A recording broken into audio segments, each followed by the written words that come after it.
A paz, galera, tranquilo? Estamos aqui de volta para mais um vídeo. Hoje vamos dar início a mais uma jornada de estudos da Palavra de Deus, começando o 1 João. Faremos então em seguida 2 João e 3 João até Judas e depois vamos ver onde Deus irá nos direcionar. Hoje quero trazer uma pequena introdução a respeito dessa primeira carta de João, que também servirá para as outras cartas. Antes, porém, já lhes peço, inscrevam-se no canal, indiquem para amigos, ativem as notificações, curtam o vídeo, comentem o vídeo, enfim, vamos aumentar o alcance do canal. Sem mais delongas, vamos à introdução. O primeiro ponto que nós temos que falar é a respeito da autoria. E de fato foi João quem escreveu. Embora alguns tentem contestar, não há nenhum outro ponto de vista que seja realmente satisfatório em relação à autoria. A contestação se dá basicamente porque João não se identifica aqui como escritor dessa carta, assim como ele não o faz em nenhum dos outros textos que ele escreveu. Mas mesmo ele não se identificando, existem ali já no século II algumas testemunhas que disseram que de fato foi João quem escreveu. Eu posso mencionar aqui Pápias, Irineu, Tertuliano, Clemente de Alexandria, que foram pessoas que escreveram, já, como eu disse, já no século II, falando que de fato foi João quem escreveu essa epístola. Além disso, existem semelhanças muito grandes, tanto na forma de escrita como nos temas entre essa carta e o Evangelho de João. E embora o Evangelho de João também o escritor não se identifique, ali nós temos mais elementos que apontam que de fato foi João quem escreveu essa carta e escreveu o Evangelho.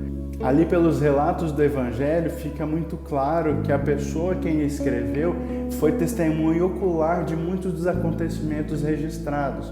Também temos que o Evangelho de João é o único que se refere a um dos apóstolos como aquele a quem Jesus amava. E esse mesmo discípulo, identificado como aquele a quem Jesus amava, escreveu no final ali do Evangelho que era ele quem dá testemunho a respeito dessas coisas e a escreveu. Ademais, João, que foi um dos principais apóstolos e um dos mais próximos de Cristo, como veremos adiante, ele não é mencionado nominalmente no Evangelho, e isso certamente, essa omissão, se explica pelo fato de ter sido escrita pelo próprio João. Em relação à data em que foi escrito, provavelmente foi entre 85 e 95 depois de Cristo. Isso baseado na tradição da igreja primitiva que dizia que João escreveu essa primeira carta já próximo ao fim da sua vida. Em relação ao local onde foi escrito, assim como essa primeira carta, as duas outras cartas e o Evangelho foi escrito em Éfeso, onde João morava. O único texto bíblico que não foi escrito em Éfeso por João foi Apocalipse, que já foi quando ele estava ali na ilha de Patmos. Ainda é importante a gente mencionar aqui a respeito do destinatário, o propósito e o tema dessa carta. Aqui, em relação ao destinatário, essa é até uma carta atípica na Bíblia, porque João não identifica para quem ele estava mandando.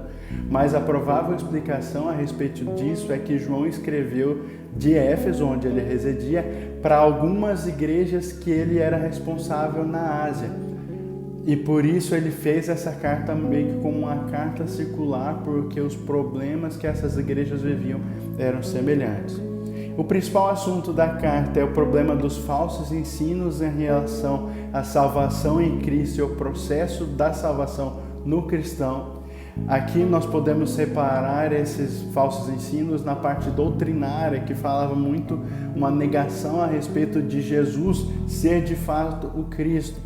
E também dizendo alguns que Jesus não havia vindo em carne. E do ponto de vista moral, esses falsos ensinadores, eles falavam muito a respeito de uma não necessidade de uma fé salvífica ou da obediência dos mandamentos de Jesus ou ainda de uma vida santa. Esses falsos mestres aqui são chamados por anticristos por João. E assim como em 2 Pedro nós vimos e como veremos em Judas, João refuta e condena com muita veemência esses falsos mestres, esses anticristos.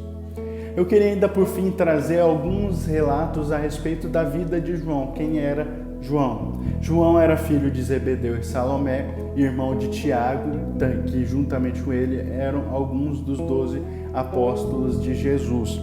Como já mencionei, ele era conhecido como o discípulo a quem Jesus amava, e isso provavelmente quer dizer que ele era o discípulo mais próximo e o que mais conhecia a Jesus. Importante lembrar aqui como um relato que na última ceia foi João quem reclinou o seu rosto sobre o peito de Jesus e perguntou para ele quem era o traidor. Ele foi o único apóstolo que acompanhou Cristo até a crucificação, inclusive tendo recebido de Cristo ali no ato da crucificação a responsabilidade de cuidar de Maria, que era a mãe de Jesus. João e seu irmão Tiago, eles foram chamados por Cristo de Boanerges, ou filhos do trovão. E isso meio que aponta, de uma certa forma, o temperamento que eles tinham, meio ávidos pela verdade, enérgicos. E isso fica muito claro numa passagem que Jesus pregava a samaritanos e foi rejeitado por eles. Então João e Tiago chegam a Jesus falando se ele não queria que eles orassem para que fosse derramado fogo do céu sobre aqueles. E apesar disso, o mesmo João ele também é conhecido como um apóstolo do amor, muito baseado na quantidade de vezes e da forma como ele fala a respeito do amor, tanto no Evangelho como nessa carta que nós vamos ver aqui. E isso deixa bastante claro que um processo de viver e de andar com Cristo gerou em João uma transformação muito grande de uma pessoa, de uma certa forma explosiva, a ser chamada de apóstolo do amor. E já para o final da sua vida, em algum momento ali durante o reinado do imperador Domiciano, entre 81 e 96 depois de Cristo, João foi banido para a ilha de Patmos, onde ele escreveu o Apocalipse, como eu já mencionei, e ficou um tempo ali. Depois, mais para frente, já com a ascensão do imperador Marco Nerva em Roma entre 96 e 98 depois de Cristo, ele foi liberado para retornar a Éfeso, e nessa época já com provavelmente 90 anos, uma idade que era bastante atípica para a época. A tradição nos diz que João morreu provavelmente nos primeiros anos do governo do imperador Trajano, possivelmente em 103 depois de Cristo, João já com 94 anos de idade. Ainda é importante lembrar que João foi o único dos apóstolos que morreu por causas naturais, tendo os outros todos sido martirizados, inclusive Tiago, seu irmão, foi o primeiro apóstolo a sofrer martírio. Era isso que eu queria apontar nessa introdução para vocês. Vamos seguir juntos nesse estudo. Deus tem muita coisa para falar conosco em cima dessa carta. Deus abençoe a todos.